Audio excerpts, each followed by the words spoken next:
Problemi i amortizimit dhe lënies në harres të rrugëve të brendshme në fshatrat Sulej, Hamili dhe Baltës së njësisë administrative Dërmënas, mbetet një nga shqetësimet më të mëdha të banorëve dhe një sfidë e vazhdueshme për pushtetin vendor. Banorët shprehin se mungesa e investimeve për mirëmbajtjen dhe rikonstruksionin e infrastrukturës rrugore i ka detyruar të ndërhyjnë me mjetet dhe shpenzimet e tyre për të shtruar ose riparuar rrugët e lagjeve ku banojnë. Sipas tyre, mungesa e investimeve nga bashkia për përmirësimin e infrastrukturës ka vështirësuar lëvizjen e përditshme, duke i lënë në disa raste lagje të tëra me akses të kufizuar.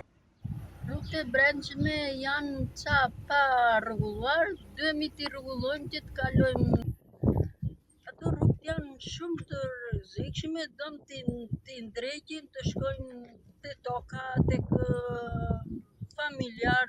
Njësia administrative Dërmënas, si struktura më e afërt e pushtetit vendor me komunitetin, ka detyrim institucional dhe ligjor dhe të evidentoj problematikat për t'ia përcjellë bashkisë kërkesat për investime, me qëllim që rrugët e fshatrave të përfshihen në listën e prioriteteve për ndërhyrje dhe rikonstruksion, kërkesat të cilat janë shtruar në dëgjesat publike, por nuk janë marrë parasysh, kanë thënë banorët.